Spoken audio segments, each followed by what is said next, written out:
So I think now it's working. Yeah, can you hear me now? Yeah, I can hear you now. Perfect. Okay, excellent, Perfect. excellent. It takes some time, yeah, but I can hear you Sure, now. sure. Yeah, So excellent. How's everything it? is good. Yeah, You're at home too? yes, I am. Very good. I only have Cheers, some everybody. water for now. Well, yeah, you're a holy man. I'm No, not. no, but no, but I'll have some for dinner later. So Yeah, I that'll will be too. I will yeah. also have for them. Yeah, I'm actually going to the garden to barbecue. Oh, very nice. Yeah, you're lucky Yeah, man. You have a garden. I'm stuck in yes, I my do. Yeah, my apartment. yeah, yeah. Well, different kind of quarantine, huh? How's the health, Yeah, mate? You're good? yeah, I'm perfectly fine. Super Excellent. healthy, trying to stay fit. I've seen you're trying to stay fit too. So, Hell yes, this yeah. 50-year-old body needs some daily CrossFit, man. No, the kids are on there as well, so my girlfriend as Yeah, well. So it's all good. So it's really bad for the fitness centers because I don't think I will be back. I have yeah, everything I need in my wonderful garden. yeah. Yeah, same here. Um, I've bought a lot of things off of yeah, Amazon to just get me set up, and yeah. now I'm doing my training every day or every No, but second day seriously, actually. you can't start your day on much better besides Yeah, from, of course, having sex. But it's, having a great workout in the morning. Just you can't have a bad day. Let's say it true, like that. Yeah. true, true, true. Yeah. Too much clothes. Sorry about that. Don't worry, don't worry. I live in an old house, so it's really windy outside today. Yeah, Yeah, trying to keep warm. very So, good. welcome to a live session with you, man. It's good to Yeah, be here.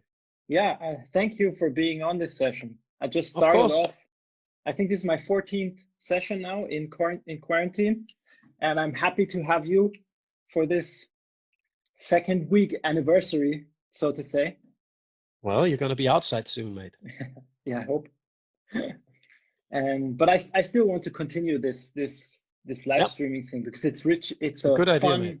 It's a fun thing to do, Yeah. and yeah, I really enjoy it actually.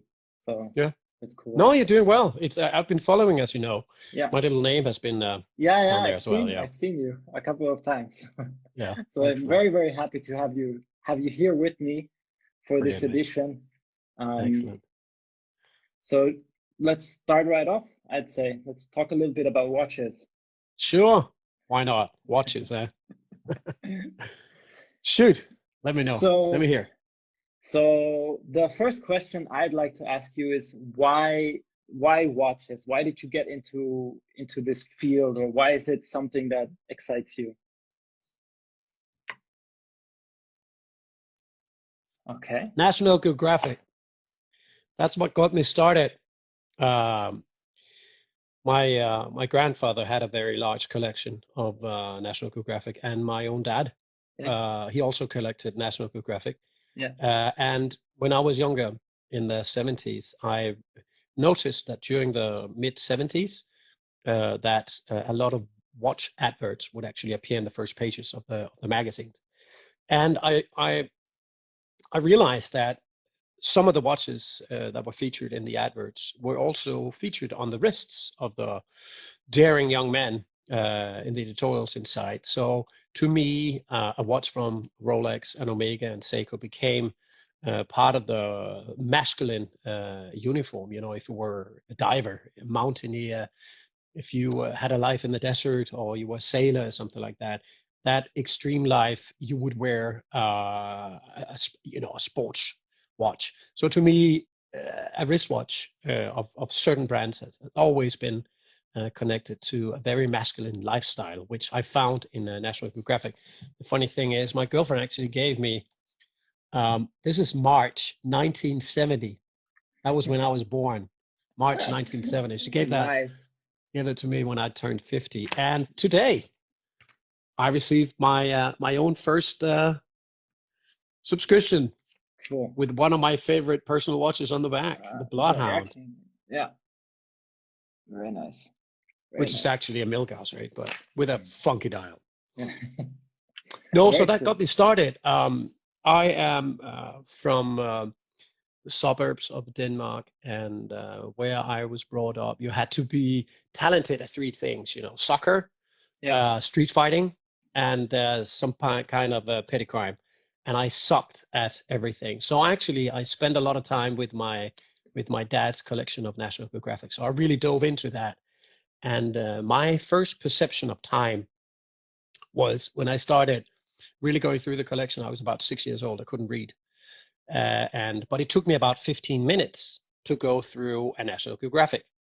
So my dad, he would usually, he was a dentist. He would come home during lunch breaks, and he'd say, I will be back from work in 8 magazines of National Geographic. That was my perception of time. So eight of these would be the X amount of hours. So that was my first perception of time, and also where I realized that my love for wristwatches really, really, was born. Yeah. And that also explains my love for certain watch brands today, simply because I was brought up with these very masculine watches. Rolex especially, they had these great adverts with people on a serious patrol or diving or sailing, these extreme sports as well. And it was very appealing. When you're 6 years old, that's everything you want to be. You want to be a diver, a policeman, a knight. And talking knights, in 1976, when the first adverts for the Patek Philippe Nautilus appeared, it had a big sword in between, right in the middle of the advert. And to me, that sword was amazing. Sure, there was a watch in the back, but seeing a watch advert with a big sword, that was something. So to me, also the Patek Philippe Nautilus really was on my radar very early on. I'm extremely fortunate to actually own a 1976 Nautilus Jumbo, which is one of the really amazing watches in my collection. And here's a little wine to all you guys. Thanks for watching, all you wonderful 55 people. I think we already got a couple of questions. I'll just go through them and just see if there's something that we could answer, or maybe you could answer. So there's one question that just popped in about the Olympic Games, the Omega Tokyo 2020 limited edition. And if you think that the games what will happen to this limited edition due to the games being postponed? Well, has it been launched? I don't know. I think no. I don't know either. But I've seen a couple of pictures already of the watch and everything. So well, let me say it this way. I don't think there's a lot we would love to remember from this period in our lives. Baselworld being cancelled, SIH, which is now called Watches and Wonders. Everything that we used to has been cancelled. We are grounded.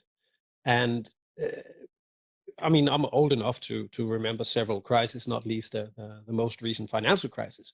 But back then we could still go to a disco. We could still go to a bar with our friends. We could still hang out. You could still have a mistress in Dubai and go visit her once in a while. We are grounded. The whole physical thing is really missing out. And I think that's the worst thing about the crisis. Yes, the Olympics have been cancelled as well, the Baselworld as well, for the first time since, I think, World War I. It's terrible. It's horrible. And I don't think I actually want to wear something on my wrist that reminds me of a period of this particular crisis. So personally, I would not wear a watch from an event that did not happen because of the corona. This is serious shit. I don't think we can laugh about it. No, definitely not. We shouldn't. Definitely not. That's another question there. What do you think are the Rolex releases this year? Will there be any? I don't know. After Patek postponed, so maybe Rolex will postpone as well, but I'm not sure. But was that actually verified by Patek Philippe? I have no idea. I've just heard and I've seen I think 3 or 4 articles about it, but I have no idea if it's actually true and actually going to happen. No. But I think we'll need to wait. But the problem is right now that the retailers are closed as well. So actually Patek Philippe, for the first time ever, have allowed certain retailers to sell their pieces online. Will Rolex do the same? I have no idea. In my naive mind, I could imagine that Rolex many moons ago prepared the most perfect online shop for their watches ever, and they're just sitting there ready to launch everything. Yeah. However, Rolex being Rolex, I don't know, man. I don't know. It's difficult. I know that the local Breitling boutique, they will do something. They will do a roadshow like they did last year. So I know that they're doing something. I know that sure. They're doing the summits. It's a good idea. Exactly. George Cam yesterday mentioned with his talk with Watchionista that they're going to do a digital summit. So this is going to be April 19th or something like that. Something, something. Yeah. Something. Somebody just asked Cartier Archives. Yes, these are Tom Ford 5040. And they're not being produced no longer. I could really use a new pair. So if anybody has Tom Ford, these spectacles, reference 5040, I want to buy them, okay? These are getting really worn. Sorry about that. No, please do. No, Rolex will not only announce a waiting list, but listen, let's just touch this subject. Yeah. We don't need annual watch shows. Let's make it biannual. We don't need that many new watches. Yeah. I've touched that on our podcast several times, but we don't need that many watches. We need those incredible, amazing, innovative, sexy pieces. We don't need 10 watches of the same model with 10 different dials on it. Yeah. I mean, who says that green dial would be cool next year? I mean, blue dial is easy, right? Salmon dial, let's face it, guys, salmon colored dial is a very specific taste, okay? I must admit that what Baltic just came out with Worn and Wound, wow, cool. Yeah. Sold out in 30 minutes. Yeah. Incredibly good looking, well sized with that whole retro feel with the sector dials and the salmon colored dials. Yeah. Brilliant. Yeah, looks good. Shout out to the Baltic guys. Yeah. Amazing pieces. Wow. A very nice watch. Sorry, I'm just changing subjects. No, that's totally fine. And a shout out to our Spanish friends. Yeah, definitely. This wine is amazing. Yeah. Yep, sorry. It's fired up. Hey, Shame on Wrist is on there. Yeah. Dude, I thought, hey, do you know the story about Shame on Wrist? No. When everybody were like talking about who Shame on Wrist was? No. So Shame on Wrist contacted me asking if I was him. Really? That was strange. That was really strange. Yeah, sorry. No, it's fine. It's cool. So Shame on Wrist is actually with us today. So I'm expecting some good stuff for this gentleman, right? We're waiting, buddy. Are you me? He's asking. Well, I don't know, man. I don't know. I think you are the monster that lives underneath my bed. Yeah, probably on the many beds. Is he there? Dude. Sorry. It's getting foolish. Let's be serious. Sorry about that. Don't worry. I didn't want to stick to any protocol or nothing. It should be a casual conversation anyway. So this is totally fine. Appreciate it. And I really enjoy also all the questions we're getting asked. So it's more fun to see what the people are interested in anyway. Sure. Because we know each other, and I know a little bit about your background, but it's always nice talking to you. We need to admit something. You and we're actually working on a very, very, very nice project. True. I think we're gonna rock the world when everything is back to normal. Yeah. The product we are developing right now is something special. I'm allowed. I asked my partner today. Can I? I'm talking to the wonderful, wonderful gentleman from Austria. We will come up with something incredibly amazing in hopefully 2 or 3 months. So now you guys, you're aware of this. I showed prototypes of it during Dubai Watch Week, and I know some of my friends watching the show right now, they know exactly what I'm talking about, and it's going to be amazing. So that's why we're also together today, because we actually do have a relationship that is not only a friendship but also a professional relationship. So that's out in the open. He didn't just pick me up on the street because I was drunk with a bottle of wine next to me during Baselworld. But it could have happened. He did. Sorry. Yeah, I actually missed. I was actually hoping that we could do the same as we did last year during Baselworld. It was a lot of fun. But now we do it in a different format, so yep, it's nice too. Very much, very much. Yeah. Let's go back to the questions. Yeah. So let me see what we have here. Just fire away. If you find one that you'd like to answer, just go for it. Somebody's asking me if I'm from Austria. That must be for you. That's a question for you, buddy. I'm from Austria, yeah. True. I'm from Austria. Hey, Monopusher, you're there, mate. How are you doing with your 14 Sin watches? Are you wearing them all? That's my good German friend. He actually bought a lot of these amazing pieces that Waco introduced with Revolution. I saw, yeah. Sold out in 4 hours, 150 pieces. Amazing. Actually, I'm wearing mine on the strap you gave me for my birthday. Yeah. Thanks, mate. It looks amazing. I haven't. Looks amazing. You know, I didn't get the green one in time just before the quarantine started. So this is the early prototype with the stitching. Nice. I have the blue one, but not the finished one. But now I'm probably gonna get a shipment next week. So I they look really promising. It's amazing quality. Really, really good quality. Thank you very much. Yeah. Thank you very much. That's good. That's good. What are you wearing? I'm wearing my Submariner 14060. So I probably one of my favorite watches to wear because it's so nice to put on different kinds of straps. Yeah, you actually mentioned that in an early episode last week. Yeah. That is your go-to watch. Yeah. Yeah. One of them. So except from the Speedmaster, the reduced Speedmaster I have, because this is the one, the Speedy I love taking on any travels because it's just small, perfect, and simple. Yeah. But other than that, I really, really wear the Submariner a lot. It's a great watch. Yeah, definitely. Which one are you wearing? Also a Rolex. 116600. Oh, nice. That's the watch I was wearing when my bank closed down. So that's all I have. It's my Corona watch. That's fine. That's fine. That's fine. It's produced for 3 years only. Yeah. Very weird. It's a really nice seat. I have to admit that. But in production of 3 years only, and if Rolex would ever reveal their secrets, why would it do that? Kari Watch, stop talking. Stop revealing, man. Okay. Sorry about that. Somebody obviously met me in Dubai. Yeah, don't worry about that. Sabine is there, good friend of mine. I didn't know she was a watch geek, but hi, Sabine. Hi, everyone.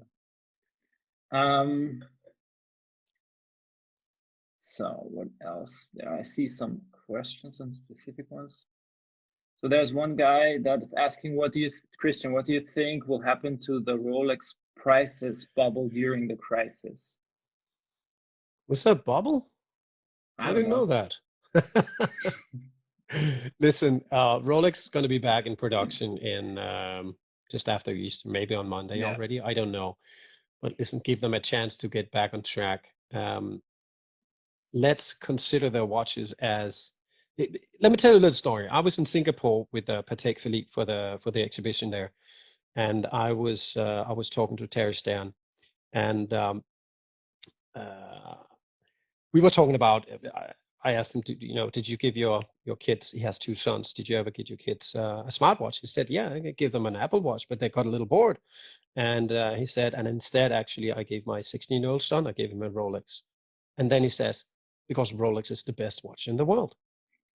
See, when the president of Patek Philippe claims that Rolex is the best watch in the world, then Rolex is the best watch in the world. Yeah. End of that. Yeah.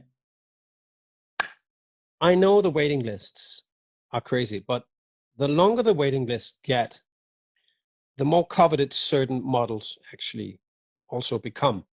And that is a real shame because the Daytona, the GMT Master, the Hulk, etc., they are just incredible watches.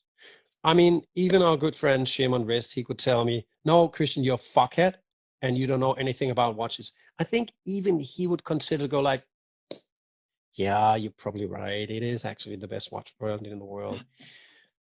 But Rolex is different. Rolex is very, very different. And I was one of the very first journalists to visit when they started to do journalist visits. We were 4 people who went there. September, I think it was in 14. And back then, I had 44 years of questions just bursting. And I would just ask all these questions. And at the staff at Rolex, they were so, it was like, why do you want to know that? Because you're Rolex. And every single question I had would be answered with, it's the Rolex way. And so I wrote an article for a financial newspaper, and I realized, and when I ended the story, that the secret behind Rolex is their secret. Yeah. And that's what I really appreciate. See, you have lies, and you have bullshit, and then you have real secrets. And this is as good as Coca-Cola. That's a real, how does it taste so well? Dude, it's a secret. But you have to tell me. No, it's a secret. And I appreciate that Rolex is surrounded by that, the Rolex way, the secret. Hey, Nick. Hey, Nick. Yeah, Nick is there. Yeah. I seen his cool picture from today. Yeah, did you see that? Back in the day from Dubai. Yeah. Back when we were traveling, huh? No, so Rolex, not only because Terry Stan says it, but that's something about Rolex, and it was worrying when I talked to them, and they said, we're gonna close down for at least 10 days. When the king of Swiss watchmaking, literally, when they closed down, it's serious. Nick and I, we were talking about probably Switzerland would be one of the first countries to close the borders because they could. Yeah. See, the weird thing is, Switzerland being Switzerland, they could do whatever they feel like because they're Switzerland. Yeah. But the funny thing is, actually, we in Denmark here, we closed our borders before Switzerland. Very disappointed in you, Switzerland. Very disappointed. Terrible. Sorry, I'm just drinking this. This is advertising. They paid me 1,000 bottles of this one, and I still have another 300 left. I started 2 hours ago. No, so I have deep respect for Rolex and what they're doing, and I've had that since I was a kid. Since I was a kid, I understood that a Rolex watch was something very special. I don't have a massive collection of Rolexes, but it's been in my collection since the very first watches I ever collected was Rolex. Yeah. But I'll tell you a funny story about that, since I'm now the guy with the wine just blabbing away. When I was in advertising, I started in advertising very young, and the money was really good back then. And when the internet was very young, I started to buy watches. My very first watch that I bought, that was not a fake watch, but a fine Swiss watch, was a Tudor big block chronograph. I bought it because I thought it looked like a Daytona. And back then already, and that was 93, I already knew, Daytona was really something, and that was already a waiting list on the retailers back then. But then I went on a trip to Miami with my then girlfriend, and I bought 3 Rolex watches from people that I made contact with on the internet. The internet was very young back then, and you had Time Zone and WatchNet, the very early trade force. And I bought 2 Submariners and a Datejust with a roulette date wheel. See, when I came home, it was a vintage 5513. I wanted it to look like a new watch because who wants an old Rolex, right? So I felt like Steve Martin in that wonderful movie called The Jerk, where he sits in a very fancy restaurant, and his wife comes in, and she says, wait, I'm pregnant. And Steve Martin is like, this is amazing. And he calls over the sommelier and he says, oh, this is amazing. This is a very fancy restaurant. And he says to the sommelier, we have something to celebrate. We need a special wine. No more of the old wine. Give me the freshest wine you have. And I think when I came into the collecting stage, I had no idea about the importance of a vintage Rolex. I wanted it to look new. So I threw away the old folded bracelet and the matte dial and had a glossy dial installed and new hands and a brand new bracelet because I wanted to look like a guy who had a brand new Rolex somewhere. How that changed. Yeah, it changed a lot. Yeah. Nowadays you wouldn't ever do that again. Probably. Probably. Thank you for saying that. No, I wouldn't. Hey, Nimbus is there. Actually, this is so weird. Nimbus, who just came in, I'm wearing you your body warmer. Yeah. The body down actually right now. It's a little cold in my bedroom. My whole family, they're doing a puzzle. Seems like they're doing a puzzle everywhere in my house. I can't be anywhere. So anyway, I'm wearing pants. Lucas was asking me. Yes, Lucas, I'm wearing pants. Thank you for asking. I appreciate that you really are considerate about my attire. Anyway, back to the watches, right? Yeah. Sorry about that. Oh, look at that. Look at that. Look, my girlfriend just came in with an extra bottle. She knows my needs. This is brilliant. I have one already, babe. Look, that's love. Perfect. That absolutely. Is love. Absolutely. That is absolutely. Sorry about that. What do you think about Vacheron? I love it. I love Vacheron. Honestly, it's been for ages one of my favorite brands. And I think it took me a little while. Oh, my dog's here. It's like George Kern last night. My dog's here. Yeah. She wants to get out. Vacheron is an amazing brand. And I think I've been in love with that brand for decades. But the Vacheron Overseas 3, Generation 3, is, it took me a while because when I saw it during SIHH, it took me a while. The chronograph was out first. And it was not until actually, I think it was in 18, that they introduced the normal 308 with black dial. Usually you would come up with a black dial.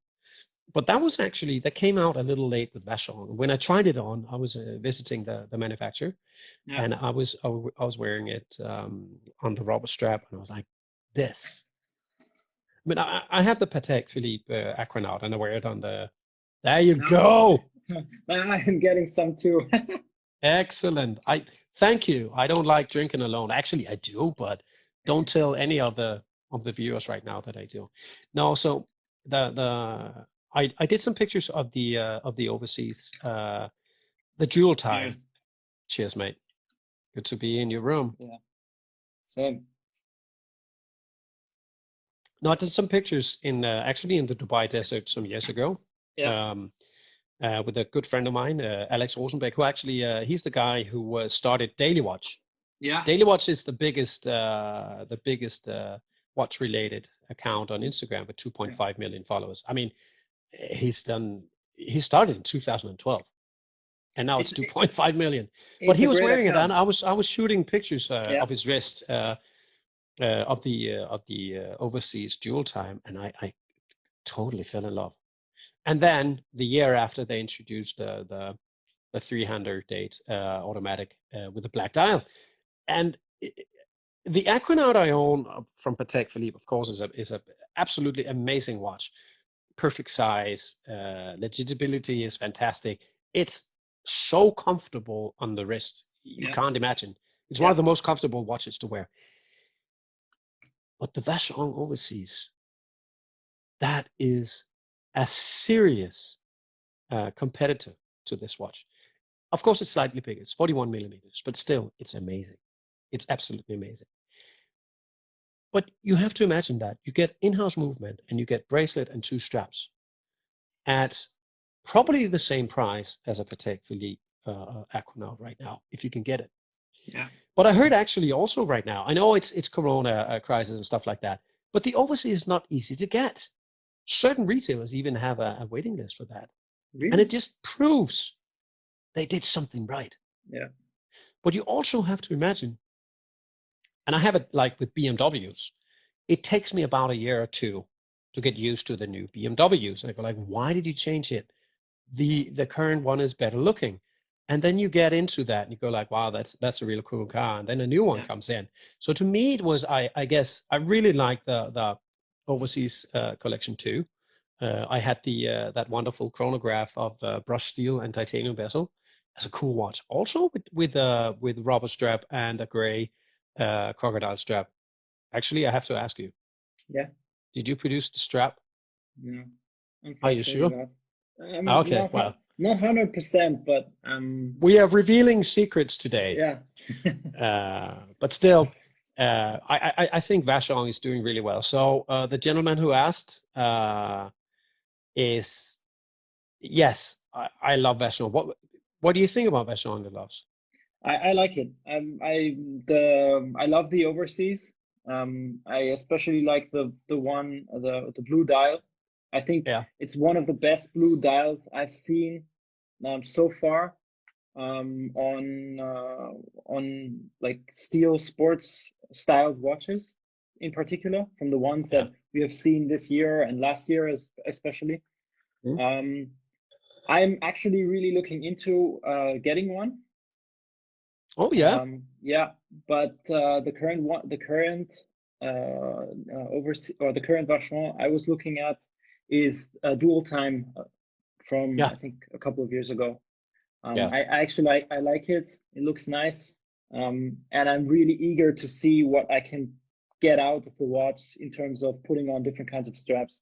So this is my thing. So I really love trying out, bending these rules and seeing what you can do.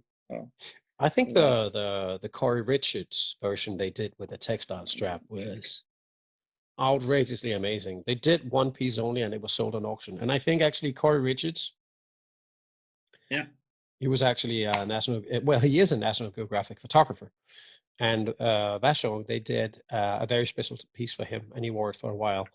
And he presented it in front of a group of journalists a couple of years ago in New York, back then when we could travel. And that really struck me. I mean, that was what an amazing watch. And it was sold in auction, I think it was last year, actually, in 2019. Actually, somebody just asked about if the Air King is going to be a classic. See, now I can't show my collection because it's stuck in the bank vault. But yes, I'm a big fan of the Bloodhound Air King. When I saw it the first time, I thought it looked so weird. But even ugly dogs, they need a caring home. Actually, I was on the bus with Robert Jan Broer of Fratello Watches last year during Time to Move for the Swatch Group thing, and we spent so much time. We spent so much time on buses, and we were just chatting away. And he said, "Actually, I just bought a watch," and we were talking about the watch he bought, and I was like, "Actually, I bought a watch too," and I just ordered the Air King because I knew that the Bloodhound project actually died in December 18. And as you know, Rolex only wants to be part of a success, not a fiasco. So if there was a Basel this year, I could see Rolex discontinuing this model. However, if you look at the Instagram for the last week, they're only promoting the Bloodhound Air King. See, the Bloodhound Air King is the only Air King in the collection right now. And the reason why it's called Bloodhound is because it was connected to a fast car project.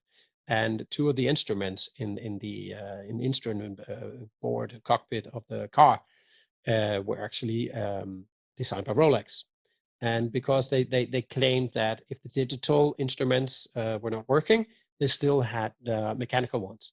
So that explains why the dial looks like it as it does on the current Air King. But the current Air King is actually a Milgauss, so it has the doubled case back construction and is anti-magnetic. And the gentleman who just asked the question asked if it's going to be a future classic. I don't know if dude, that's the Milgauss. There you go, mate. I think that's going to go out of production as well. Yeah, I hope.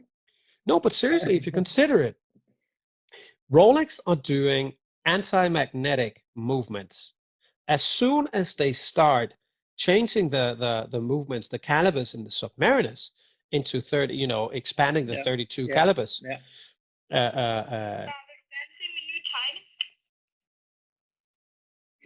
Jeg sidder lige midt i interview. Actually, I'm on a walkie-talkie with my son. Nice. Jeg kommer op til, når jeg er færdig her, skattemand, ikke? Over. So our house is several floors, and I stopped shouting at my kids some time ago. I think the Milgauss. There's no reason for the Milgauss. If all your movements, if all Rolex movements are anti-magnetic, why would you have a Milgauss? It's only anti-magnetic to 1,000 Gauss, right? That's me guessing. Actually. But don't you think that the green sapphire glass is something very iconic to keep in the collection of Rolex? Maybe not enough, probably, but I feel I can't think of a second watchmaker that does something like that. From what I remember, it was really difficult for them to actually create that green sapphire crystal, and it's funny. I was when we visited back in September 14, I actually asked Rolex why they had green tinted windows in the headquarters, and a wonderful woman who followed along, she said it was leftover sapphire crystals from the milk house. No. And I only heard two jokes during the 4 days I spent with Rolex, and that was one of them, and that was day one. It was funny. The second joke I will tell you later. Sorry, let's go back to more questions. Some questions, right? We have a couple in here. Do you actually? There was a question before. Do you actually change your watch straps from time to time, or bracelets to straps, or NATO, or something? Yeah, I do. I have a web shop, and we sell a lot of straps as well, and once in a while we try new designs, and also when I get a birthday present from wonderful people like the Hirsch family, I change once in a while, and I think it changes everything. For instance, I have a vintage Tudor Monte Carlo from 1976. I don't wear it a lot because it's really, really difficult to find the perfect strap for that because it's a thick watch. I have slender wrists, and putting on too much strap or too much height on a watch, it doesn't feel comfortable, and I don't like the look on my wrist. So I actually think I'm going to end up with reattaching the bracelet that came with the watch. But I have been through a plethora of NATO straps, leather straps, Hirsch straps galore, and I never found that perfect look. And it annoys me because it's absolutely an amazing watch, especially, manual movement, the date at 6. It's just a great watch. And it really bothers me that I can't find that perfect look. So straps are extremely important to change. And I know that Miguel from Cascais in Portugal, I think he has hundreds of straps. He once shared, I'm part of this journalist WhatsApp chat, and once in a while we go into this crazy man cave of Miguel. And Miguel Sebra, I don't know if you're still on, but I'm going to reveal now your crazy strap collection. And he really changes straps, and it's really refreshing. And you can triple your watch collection just by changing straps all the time. And if we just look at the current situation, I don't know how many people are actually just rushing out right now to buy a great watch. Instead, I can see that on the sales on my own web shop. I mean, we're selling so many straps. Yeah. So right now you're probably stuck because your bank vault is closed, or maybe you only have one watch and you're not going to buy your second watch, but you want to buy 10 or 15 different straps, and you try different looks. And I really appreciate that, because you can change everything within just one strap. change. And so yeah, I do that as well. Very good. Very good to hear. Because I totally agree. I feel the same way because in terms of you get a strap or you get a bracelet out of the box when you buy the watch, but there's a lot of more potential in it. So for me, from my perspective, I'd say I really enjoy also mixing it with what I wear in that terms. And if you have the possibility to change it easily, then that helps, of course, I'd say. I think actually Panerai pioneered this because when you bought a Panerai, you would get the tool Yeah. screwdriver as well as an additional strap. Yeah. So I joined Panaristi in September 2001, so I was one of the very, very first Panaristis ever. And hey, Baller Busters are there, dude. Did I say something wrong? Welcome, man. Good to see you here. No, so I think that can we get Californian as a view as well? Baller Buster, I'm asking you. Can we get Californian as well? And I want him to show me his crane later. Sorry, Nicolas. No, Panerai, they opened for that whole secondary market of watch straps. So many people realize that vintage leather, and you know that as well, because actually you, my dear friend, you produced the Panerai straps. True. So many straps for Panerai. Did you do the Velcro as well? The Kevlar and the Velcros? We did so many. There's actually a funny story I'd like to tell you because the first thing I did when I joined the company when I was like 14 or 15 was packaging the Panerai straps we did. And I used to sit, it was my first summer job basically, and I used to sit in the production and do it. And it was so warm because we didn't have like, it's 15 years ago. We didn't have like this perfect air filtration system and everything. So it was super hot. And then my brother and me, we came to the idea, okay, let's go into the material storage room where the temperature was like maybe 20 degrees and outside it was 35 or something. So we went in there with our boxes of Panerai straps and we took them in, and then we packaged each strap. So that's my first story where I got in contact with Panerai, and I've been in love with the brand ever since. So yeah, so it's cool, and we did a lot of things. We did a lot of things for them, and we still do.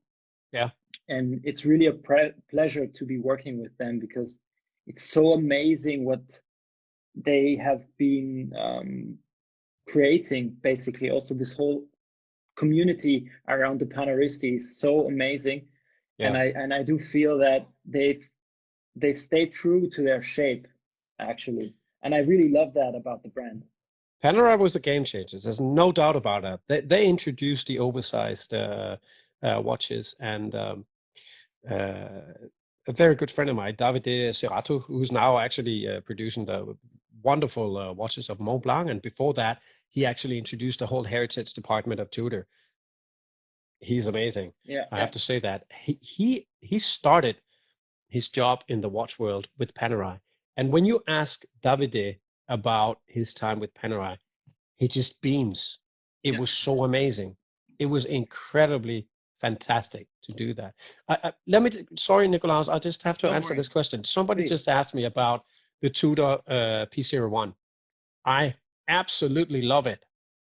I didn't in the beginning, and I tell you why, because I was a Rolex collection very early on, and there were so many fakes out there of what was supposedly a prototype of a Navy watch for made by Rolex for the American Navy. And when I saw it from Tudor, I was really amazed. But I know that the people at Tudor are not stupid. They are incredibly talented. And if anybody knows about pedigree and DNA, that's the peeps at Tudor. But when I tried it on, I didn't try it on during Basel World when it was introduced. I didn't try it on until actually November. And even though I have slender wrists, it just sat perfect on my wrist. And I have to admit, and I actually mentioned that on an A Past 10 podcast, it was one of my 5 favorites from 19. And it still is. And I know when we're back to work and I actually get a salary again, and not spending on my money on Prima wine, I actually I did reach out to Tudor and ask, because I know the very first shipment of the P01s, they were gone, and I see it as an important watch to my own history in collecting watches, and I was surprised how well it sat on the wrist, and the functionality is actually great. I really think it's a cool watch. So yes, I forgot who asked the question. Sorry I forgot your tag, but I love it. I absolutely love it. What do you think, Nicolas? Did you like the P01? Yes, definitely. I think I'm a guy. I like watches that are different compared to what's Hey, Sasha is here. Yeah. Yeah. Hey, say Sasha. hello to Sasha. Good to see you, buddy. Good to have Sasha here. Patrick here as well. Norken is here. Everybody here. Well, we have good friends here, Nicolas. This is really cool. Excellent. They're all here. Sorry.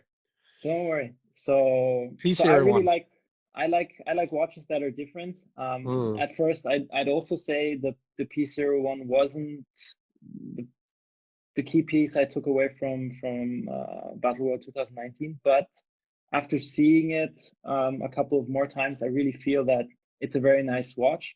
I'm not sure. I haven't tried it on yet. I'm not sure if it would fit to me because I also have very, very slender wrists. But I like it. I think it's something different and it's cool. Yeah, I mean, I could totally see you wearing it because you're a surfer, right? A little bit. I try my best. You know, in your weekends, I see you once in a while when you go surfing, right? It totally suits your lifestyle. It's a really nice watch. But you know what I really like as well? And I'm not going to say this because I went to the Maldives with the watch, but a watch that really took me by surprise is the Khalif Bukor Petravi Scuba Tech. See, I don't know how many people are actually familiar with this great Swiss brand, but it's a 500-meter waterproof diver's watch. It's a serious diver's watch. Yeah. It's a big, about 44.3 millimeter watch or something like that. Yeah. And it has, and then I have to ask you again, it has the perfect rubber strap. So even though it's a big and thick and serious diver's watch, it sits perfect on the wrist. Talking about the Tudor P01. Did you produce the rubber strap? I don't know if I'm allowed to say. Sasha has to tell us if I'm allowed to say something.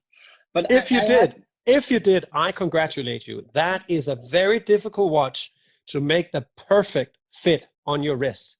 And also with the new Scuba Tech, you get a textile printed strap. I think it's actually made by recycled plastic bottles, something like that.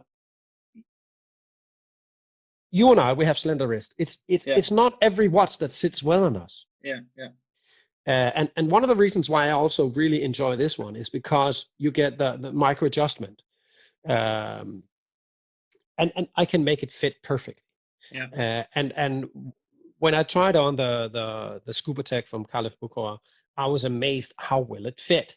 And I was trying it on for about 4 days, and I had a real hard time giving it back, even though I also wore the gold model. See, that's a heavy watch.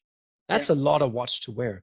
But that strap makes it an extremely comfortable, professional, thick, heavy, wow, diver's watch. So if you did that strap, mate, good on you. Here's some wine. Cheers. Recycled PET bottles. Yeah. Sasha says. Yeah. That's the So anyway, that was the comfort of the P01. I'm a big fan of it. But Nicolas, you just mentioned that you are really into the Vachon Overseas Dual Time. Yeah. But in your collection already, I remember you have the Submariner, you have the Cartier, Yes. you have, what else do you have in your collection? So I'll be completely honest with you. Not all the watches I show on Instagram are actually in my collection. From time to time, I borrow some from my dad. Hi, Ben. Hey, Ben is here from Norcoin. Hi, Ben. Hey, buddy. How's family life? Sorry, I interrupted. So what I have is I of course have my Speedy. Oh yeah. You love your Speedy. Yeah, I love my Speedy. Great watch. And it also has a extremely nice price for, if you find this one secondhand, it's a great price for for a really, really nice watch. Then I have my Milgauss. This is the first watch I bought with my own money. I got paid for, I worked hard for this one. Yeah. And then the collection. I'm just gonna let the dog out. Sorry about that. Yeah, please. Hey, Holly. Make me feel like Shaw's Khan again. How with the dog in the interview. Sorry. And then I have a vintage Le Coultre. Oh, nice. Yeah. So this one I got. You wind it up from the back, right? Yeah. Exactly. Brilliant watch. Patek Philippe also used that movement for the back winders. Yeah. Yeah, it's a very nice watch. It also sits quite nicely on the wrist because it has this bubbly shape. Yeah. And so I can try to show it. It's like this. It sits nicely on the wrist, and it's fairly small, but still for my slender wrist, it's perfect. What is it? 34 millimeters? 34, yeah, I think so. Yeah. I see, 34, I'd say. Yeah. And then that's basically it. So I have the Submariner. I borrowed some from my dad to show off a couple of straps, and also because I like them. So I really enjoy the Pasha. I also enjoy his. Oh yeah. I also enjoy wearing the Panerai, the Luminor Panerai, the left-handed one. Yeah. Also super nice watch. Really enjoy. And then I recently dived into Swatch because maybe you don't know this, but maybe you do. We used to produce a lot of Swatch bracelets. Wow. But they were classics. Yeah. We did a lot of them. We worked on the technology with them to create this the graphics and the whole bracelet. So this is something we created with them. And then I recently talked to my grandfather, and he told me that he has a lot of them still lying around, and if I'd be interested in using them or having them. So I said yes, definitely. And one of the ones I really enjoy wearing because it's such a fantastic and crazy watch is the Trésor Magique or Magic Trésor. Yeah. Platinum case. It's platinum case. Yeah. Incredible. When I started in the auction world, yeah, it was one of the very, very first watches that I curated, and the auction house thought I was a jerk. Yeah. And it sold really well. Dude, it's platinum. Yeah. It's an important watch. I'm so happy to see you have that one. Yeah, I love wearing it. Splinton is here. I guess my good friend Splinton is online as well. I guess he's drinking as well, right? No, so Swatch 1983. One of the most important watch brand in modern history. And also in 1983, you had the Casio G-Shock. Yeah. The Casio G-Shock made more sense because it was a digital watch. But the Swatch is not called Swatch because of Swiss watch. It's actually called Swatch because of the second watch. And Mr. Hayek, he knew that you can't survive being a watch manufacturer if you make such amazing mechanical watches. You only buy one watch during your lifetime. So it was brilliant, and it's really cool to know that his family actually were in that game already in 1983, I guess. So you were part you were part of actually saving the Swiss watch production in 1983. A little bit, yeah. Dude, We did that's our part. amazing. That's amazing. Congratulations. I didn't know that. Thank you. I have to Yeah. change all my books. No. But if this situation is over, I'd be happy to invite you over to Klagenfurt, and then you can see this whole collection, because we have a wall where we display all the watches we did at that time. So it's really nice. Excellent. Brilliant. Yeah. See, Yeah. Sasha says his first job in the watch industry was at Swatch. And that again proves that a CEO of a very important watch manufacturer these days started there. Yeah. See, a lot of people in the Richemont Group, they all started at Cartier. So Swatch Group and what Swatch created in 1983 has an enormous impact of what is going on today. There's no doubt about that.